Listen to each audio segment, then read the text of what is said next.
I would like to, convey our gratitude, sir. It's a matter of great honor and privilege that you're here with us, sir. Thank you. And today is a big day for us. Your presence means a lot. Ladies and gentlemen, a huge round of applause for the Army Chief.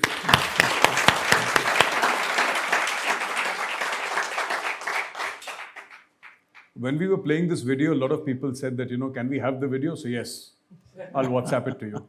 Yeah, it's an excellent video. I have a list of questions that I'm going to ask the Chief, and we'll get the conversation going. The intent is to talk about Atmanirbhar Bharat, arming the army. So obviously, here the intent is that every nation must have its own indigenous research and development, its own indigenous manufacturing to be called a superpower. Every superpower has that. America has that, England, Russia, China, you name it and they have it. India too must develop that capability. So with your permission, we'll start, sir. Yeah, please. And the first question that I have is that the Indian Army is currently undergoing a transformational change by modernization through Atmanirbharta, sir. Restructuring of formations and implementing a new HR policy, Agnipath, while undergoing optimization as per recommendations of the Committee of Experts. With Indian Army deployed along two active borders, how is force undertaking this transformation management without compromising its operational preparedness? Right. Thank you, Gaurav, for this question. And like you rightly mentioned, we are undertaking a number of transformational initiatives, essentially to make the army more modern, future-ready force to be able to meet contemporary and future challenges in the battlefield. And these transformation initiatives span across different domains, right from the capability development to the HR management philosophy or the Agnipath philosophy that you mentioned, as also the Atmanirbhar or achieving self-reliance, as well as restructuring or right-sizing our army. And of course, I don't have to say as to what have been the drivers for this change.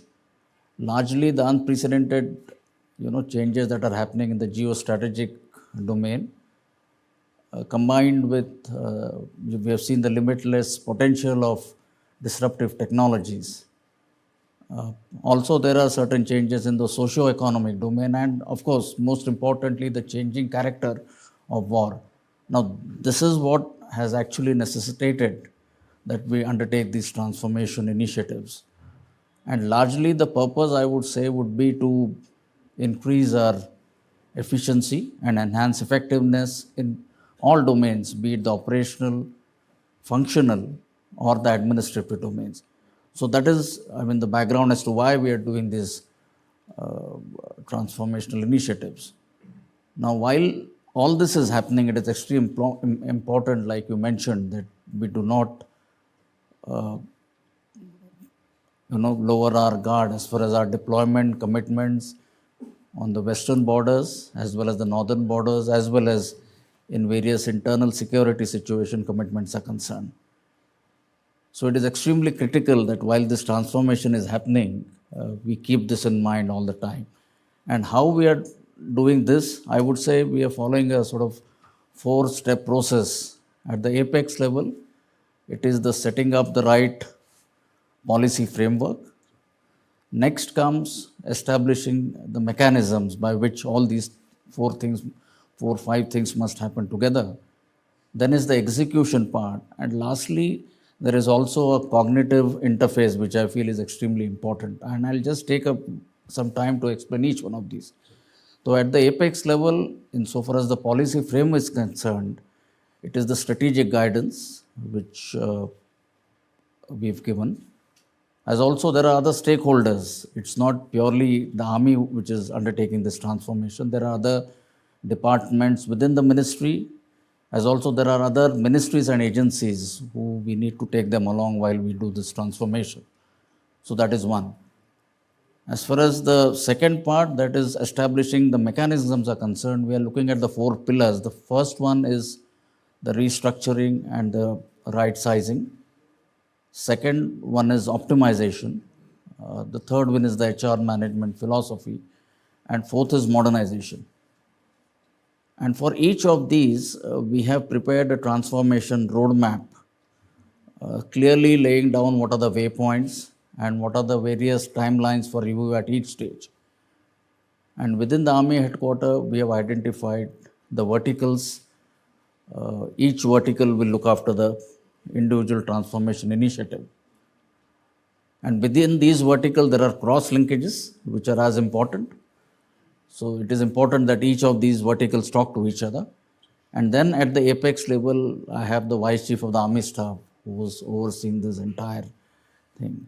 So this is the kind of mechanism we're having. I mentioned at the executional level, I believe the role of the junior leaders, the field force, our formation commanders, battalion commanders, is going to be extremely important in all of these four. I also mentioned about the cognitive interface, and this is being led by our Army Training Command, because I believe change management is an extremely important part. And they have come up with a change management philosophy wherein we have explained to right from our senior leadership right up to the lowest rung of leadership as to how we need to bring about this attitudinal change, how we need to change the approach, how we need to look at things differently for this whole thing to be put together. So that in a sense is how we are approaching this.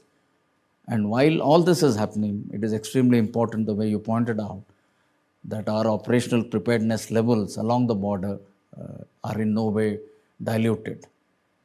So in terms of, shall we say, the troops that are deployed there, the strength that we need to have in units, the equipment, the sustenance, the ammunition, etc., I wish to assure you that that has all been taken care of through this mechanism that I just described. And it is not as if this transformation is happening over the next, within a finite time. It's an incremental process. It will take time. But yes, we have the end state. We know where we are reaching. And we have a very, like I was trying to explain, a firm plan to achieve those objectives of the end state. So what does the army feel about Atmanirbhar Bharat? What is the feeling, what is the sensing within the army about Atmanirbhar Bharat, and what are the indigenously manufactured weapons and equipment that you see the Indian Army inducting over a period of the next few years? So let me start by, taking you back to the pandemic days. And during the pandemic, the frailty, the vulnerability of the global supply chains adequately came to the fore, be it the supply of your PPE or other vaccines and the likes. I mean, the requirement of self-reliance or becoming self-dependent adequately came out. Then you had the situation that came about along the northern borders, more or less the same time. And more recently, the impact of the Russia-Ukraine conflict on our sustenance requirements of our defense equipment, etc. Now that again told us very clearly that you cannot rely on foreign dependence for our capital procurement requirements, as also more importantly for the sustenance requirements. And hence, I think it has become a strategic necessity that we develop our own capacities, we become self-dependent, self-reliant, or in other words, Atmanirbhar in all these fields. So that is how I look at the importance of Atmanirbharta as we move forward. As far as the other aspect, how we are looking at it, I think there are a number of advantages. And if I were to list out some of them, I think first and foremost is in terms of, our industry being able to meet our peculiar requirements of weapon systems, etc., to meet our operational conditions, terrain conditions and the likes. The second is the confidence that it gives you in terms of our sustenance requirements, which I just highlighted. And whenever you require, you can ramp up the supply requirements, you can ramp up the production or manufacturing ability. Third, I think it's a good opportunity. You have a very vibrant startup ecosystem. We have bright, brilliant young minds, technologically very good. So this is a good opportunity for them to step up and contribute to the defense sector. Fourth, I think it is also a matter of great pride and ownership. After all, if you have a soldier who's utilizing or sort of he's armed with a equipment or a weapon system which is indigenously manufactured. So there is that fourth aspect of it. I visited some of these industries, big and small, and I think the kind of manufacturing facilities they have, kind of research processes that they are undertaking, it gives me great confidence. And they have been able to deliver. Most of them have stepped up to meet our requirements. So I think in terms of Atmanirbharta, as far as Army goes, I think we are fully convinced and we are doing our part, we are playing our role proactive in doing it.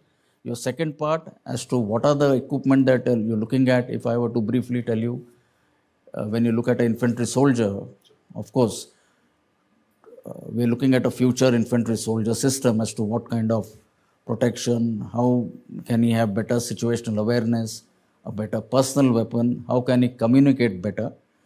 So this as far as the infantry goes, and other long range of small arms weapons. As far as the artillery goes, it is different types of our 155 millimeter caliber guns, which we have accepted to be the basic or finally the caliber of the weapon that we will choose. Then there are aspects of long range rocket systems, better munitions, more precision guided weapons, and likewise. In the realm of mechanized forces, we are looking at a future infantry combat vehicle, a future ready armored vehicle, and the likes, see-through armament, and number of those things.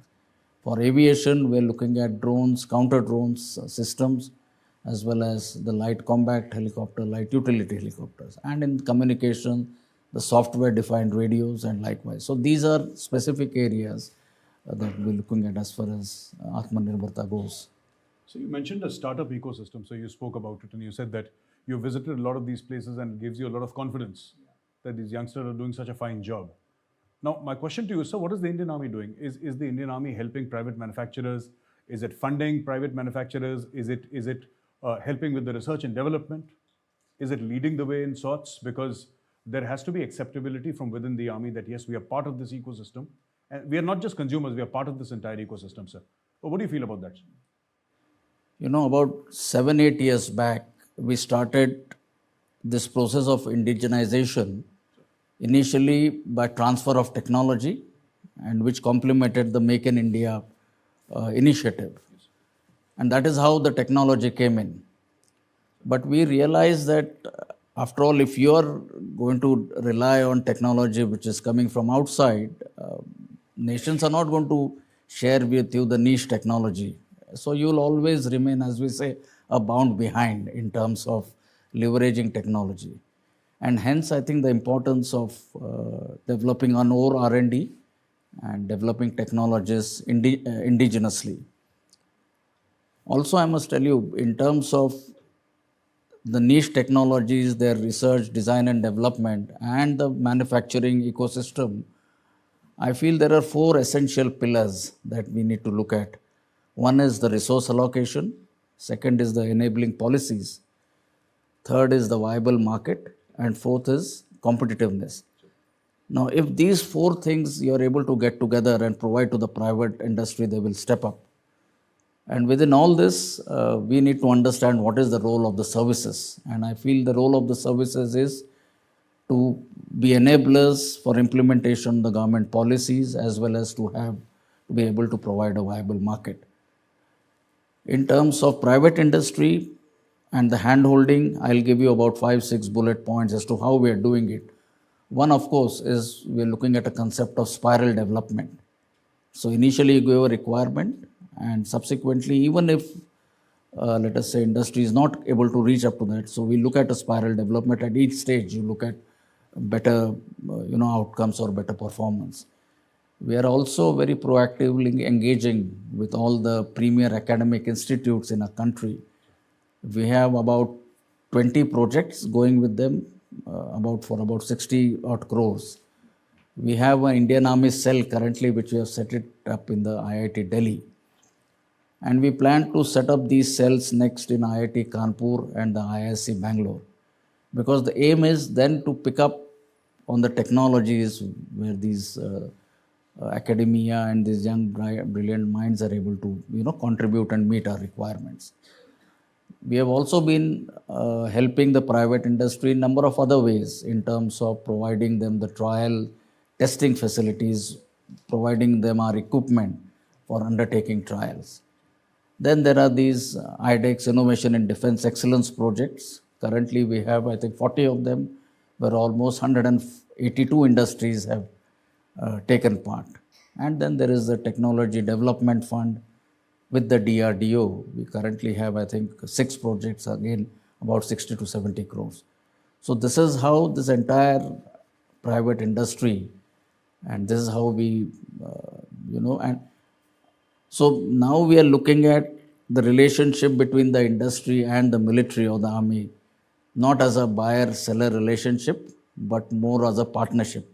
I mean, that is what my purpose has been, and I've been trying to explain to my sort of leaders.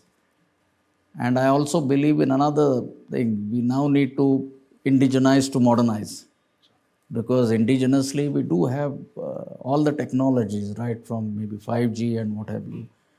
So there is potential. It's all here. It is critical for us to be able to synergize and come up with these models as to how it can be then put to good use to meet defense requirements. Sir, I'm going to ask you a question about the Ukraine-Russia conflict, sir. And much of the held beliefs, which we thought were true over a period of decades, this war has completely smashed them.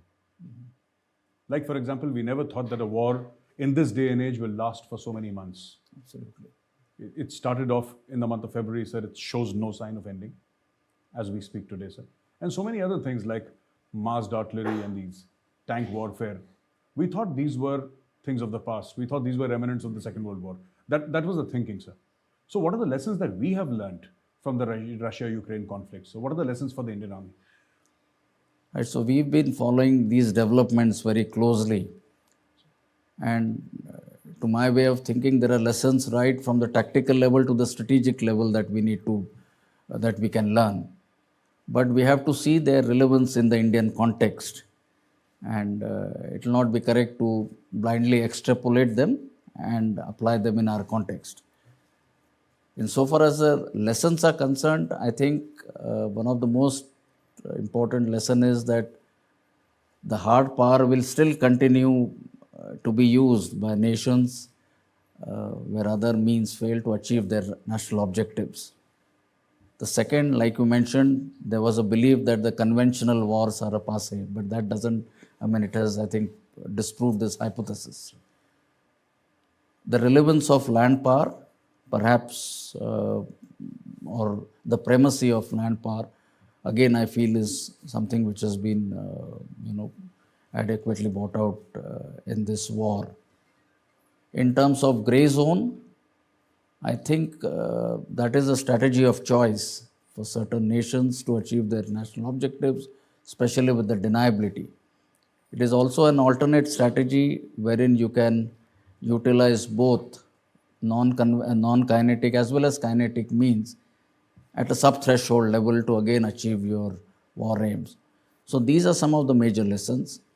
Insofar technology infusion is concerned, you rightly mentioned, you had drones, counter drones, you had cyber warfare, you had space, the communications. So there are, in these domains as well, there are a number of lessons that we need to. But perhaps the most profound lesson for us will again be the importance of being self-reliant to reduce dependence on global supply chains and outside import for meeting our defense requirements. So these are some of the lessons that we are closely looking at, sure, besides lessons applicable to each arm and service.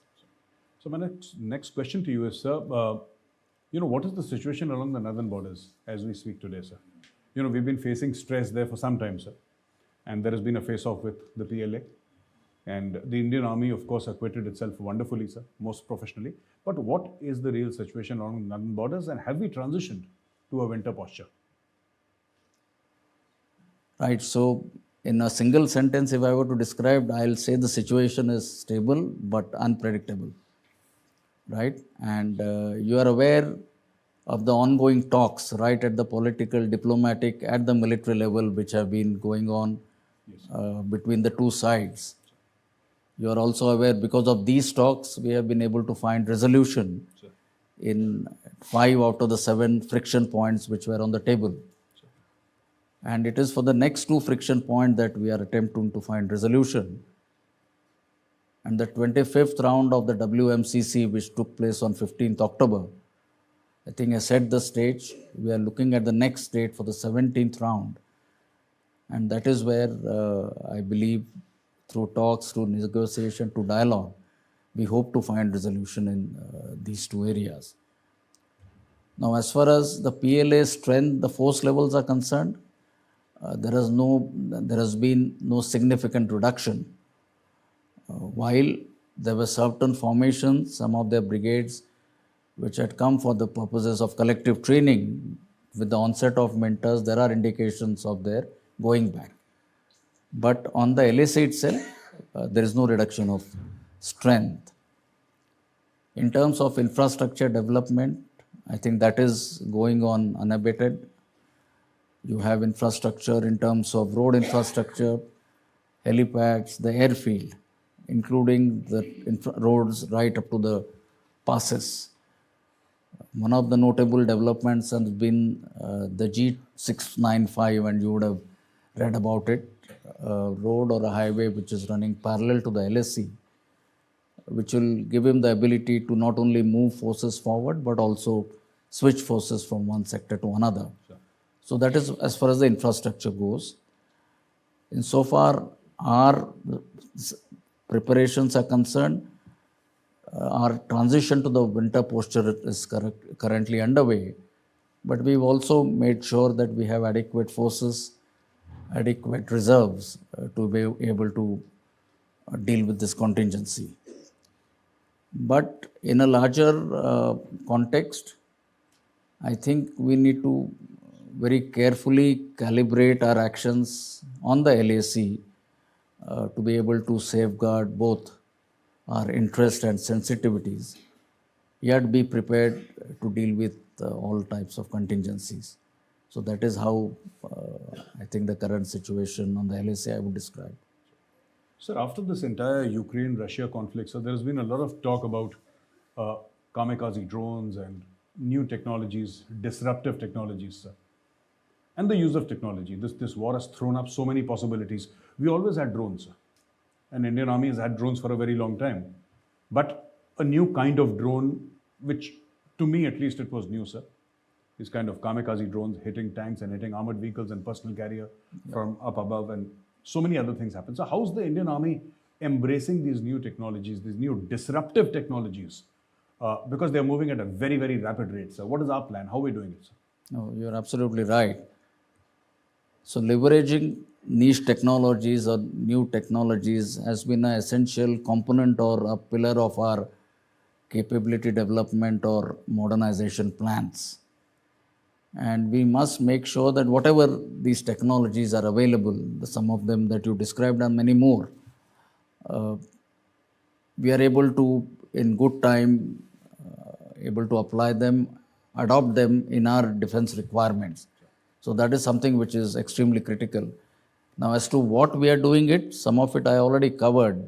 Our interaction with the academic institutes, premier academic institutes, our interaction, our engagement with the startups as to how we are doing it. I mentioned about the spiral development. But I'd like to give a few examples. So let us say in the field of artificial intelligence, we have been able to successfully use an AI software to fuse our intelligence input from various surveillance sources that you are aware of, that you have along the border. Sure. That we have been successfully able to do. We have also our project wherein we want to, for change detection, change recognition in satellite imageries is another area where I think we have made good headway. In terms of quantum key distribution, we've been able to achieve a single hop range of something like 119 kilometers, which I believe is again a good positive step, and this is in the actual operational conditions in the area of Eastern Ladakh. So in each of these, I think we are making good headway. And this is where specifically areas where interacting with the startups, the academic institutes, likewise the software defined radios, right? So this is what our approach to this been. And we believe that even if there are 20 things that we are trying, if we succeed in, let us say, 7, 8, 10, that itself is a good beginning. So we are not looking at a 100% success rate in all this. So that has been our approach. Let us try, let us have maximum people come up. And our experience has been that it has worked well. Sure. So my last question is, sir, that of late the Indian Army has tried to get its acquisition game right by fully utilizing the fast-track procedures and emergency enhanced powers granted to its senior officers. Now, can you give us some details of why and how it worked? Because we have heard about shortfall of ammunition. It came up in the parliament a few years back, sir. And shortfall of weapons. Plus, we have, sir, 2 nuclear-armed rivals with whom we have fought wars. So how is this entire acquisition game being played out by the Indian Army, and what is the Indian Army doing, sir?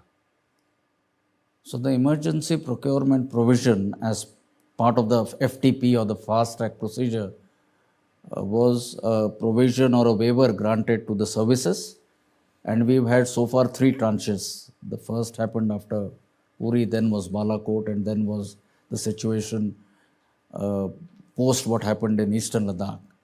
And the aim there was, or the purpose was, to meet the emergent operational requirements of forward troops deployed especially in eastern Ladakh or along our northern borders. That was the purpose of the last EP or the emergency procurement provision that was granted. And that enables the service headquarters to procure, or the vice chiefs, something to the tune of 300 crores for each of the contracts. And this is something which we have been able to successfully use. And the aim is to buy certain quantities initially, to try them in the field formation in forward areas. And based on the feedback, based on the success, that would form the basis of our major capital procurement cases. In the past, we've had about 68 EP cases, about 6,000 crores or thereabouts.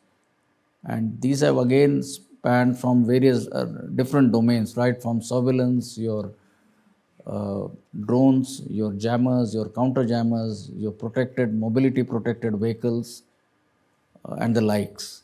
So this has worked out well. In the latest provision which has been granted, incidentally, out of those 68 cases, 50% were, indigenous, and out of those 50%, another 50% were for MSMEs. So this was a good opportunity, and there was a lot of enthusiasm among the startup ecosystem for this, just as it is for the 4th tranche. So this has worked well. This has also enabled us to try out, test new technologies, which can be developed or which can be fielded by prospective vendors in that limited period of 6 months. So this is the 2-pronged approach we are following. On one hand, technology which has already been tested and tried, where you don't have to go through extensive trials. Yet there are also certain cases where we want to try out new technologies.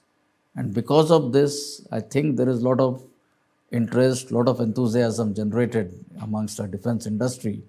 And our aim is to capitalize on this and move forward. Sure. Thank you very much, sir.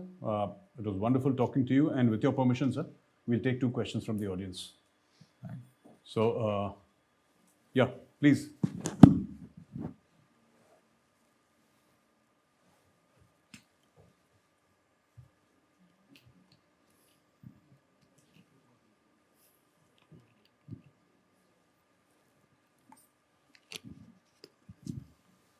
Jain sir. So I am Kalm Vivek Sharma sir. Recently sir, Army has institutionalized a new recruiting scheme called as Agniveer scheme sir. Approximately 7 to 8 months have passed sir. So can I request you to throw some light that how it has progressed sir, and what has been the response of youth about it across the country sir? Right. So let me start by saying that, and I'm glad you didn't ask as to whether the scheme is good. I think that issue is settled now. because initially we were sort of talking of the benefits and the pitfalls and the likes. But I'm glad over a period of time, I think there is confidence within our organization, right up to the level of the last Jawan, amongst the, shall we say, the veteran community and the public at large on the benefits. Now, to my way of thinking, it is going to be a game changer. It is a major transformative reform, a progressive step, I think, whose time had come. So I'll not list out the benefits. I think that is a known fact now or a given. But where are we in terms of implementation of the scheme? We commenced the recruitment rallies. We had total of close to 100 rallies, which included 85 for regular soldiers, another 10 for women soldiers, and some for the others. So out of these, I think 60%, 65% of the rallies we have already gone through, and the response has been extremely good. Amongst those who applied, we were also looking at, if you recall, one of the things was that we must have technologically educated or technically adept youth joining in, to say those who are through the ITIs, through other technical institutes, etc. So there again, we have got some good response. We are now trying to analyze, because this was the first time. So now this will give us a good guide, good handle in future as to which out of our technical trades can we look from out of this. So the recruitment process itself, I would say, has been, it's proceeding extremely well. We will start the first, training of recruits, the first cycle comprising 25,000 around third week of December. That is when they will join the centers. One of the key, while all this is happening at the back end, there are other systems that we needed to look at. We needed to look at as to on what basis would you select the Agniveer for retention after 4 years. So we've come out with a robust, credible, transparent, fair, yet implementable selection process. And that has been approved by the concerned authorities.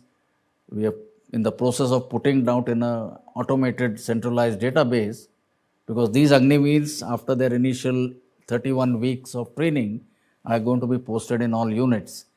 So the system must cater for, their correct assessment by different people. So we've got this in place. We've also got, there are other issues of how do you skill them, so that when they move out after 4 years, what kind of skill set they carry. So we are in touch with the MOSD, Skill Development and Entrepreneurship Ministry, and they have been very forthcoming. Likewise, with the Ministry of Education, in terms of what education qualification or enhancement will they achieve at the end of 4 years. So there has been good response on that front. I would say about 70% of the work is already over. Then there was this aspect of what after 4 years. Will there be government agencies, private sector, will they be able to absorb them? So that outreach is continuing. A lot of government ministries have announced reservations for the Agniveers, and so have the private industry associations such as SIDM and the likes. That is one. The recruit training, which will now get compressed to 31 weeks, is a major challenge, because earlier you had recruit training going right from 50 weeks upwards. So this is something which, to in my opinion, is extremely critical. So we have geared up our regimental centers to get more simulators, to have more technology, so that this reduction or compressing this recruit period to 31 weeks, that doesn't get adversely impacted, because at the end of it, you don't want not fully trained soldiers coming out of the centers and going to the units. There is also this aspect of the physical stress. So earlier the youth or a recruit is going to be the same, but he will be put through the same kind of medical duress or strain stress in this 31. So how does that body able to handle? So we have to beef up the medical setup, the doctors, etc., maybe physiotherapists and the others enablers. So that is another thing that we are looking at. And also important here is educating or telling our junior leaders at the unit level, because there is aspect of assimilation and integration of the Agniveers. Right? Once they join the units, they need to be looked at as, a normal soldier and not as if he's going to be here for 4 years and thereafter leave. So that is what I have been telling our junior leaders, that they'll have a very important role to play. And there are a whole lot of other management issues, right, relating to the human resource management, cadre management, their transfers, their postings, their emoluments, what happens if he becomes a battle casualty, and likewise. Now, all these have been adequately addressed. So I must assure you, we are on the right track. Yeah. Absolutely. So one more question. So may I? One more question. So, Sir, given the way the role technology has played in the Ukraine-Russia conflict and the progress we are making towards Atmanirbhar Bharat, especially to use indigenous technology in weapon systems, do you think probably it is a fine time for us to revisit the idea of setting up a defense cyber agency and have a full-fledged defense cyber command, especially when both our principal adversaries now have it? So do you think that we need to revisit and shed those inhibitions and have a full-fledged cyber command in India, especially when our civilian counterpart, we don't have anything? Right. So as I see it, your suggestion is instead of a cyber agency, we move on to a cyber command, right? That is the final aim, right? Because before you have cyber command, you must have those kind of assets, which the cyber command should be able to, shall we say, operate or utilize or take charge of. I think presently, or cyber, or for that matter, even space. Right, so we are looking at the cyber command, space command, and the special forces command, all three in a similar manner. So there is a beginning which has been made in terms of having defense cyber agency, and you are aware the space agency, and likewise. And I'm sure in due course of time, as we progress, this will just be a precursor or a foundation for establishment of a cyber command. But let me just try and answer that question. So before I disappoint you, you please say that again. I'll make an attempt. So Xi Jinping, he said they should be prepared for war. But whereas we know that they, perhaps, that's my perception, as a junior officer, they don't have the courage to actually go ahead with it. Might be still saber rattling. Whereas all this, isn't it contrary to Sun Tzu's philosophy of the art of war, where he says to win wars without fighting? And here he says, be prepared for war. Right. So, we all know what the Chinese say and what they do is quite different. So, it's also part of the deception or their nature, their character. Right. So, we only, what they say or what they articulate, we need to just, but perhaps we need to focus on their actions rather than what is there in the written text or written scripts. Sure. Or their articulation. Perhaps then we'll not go wrong. Thank you very much. Thank you very much, sir.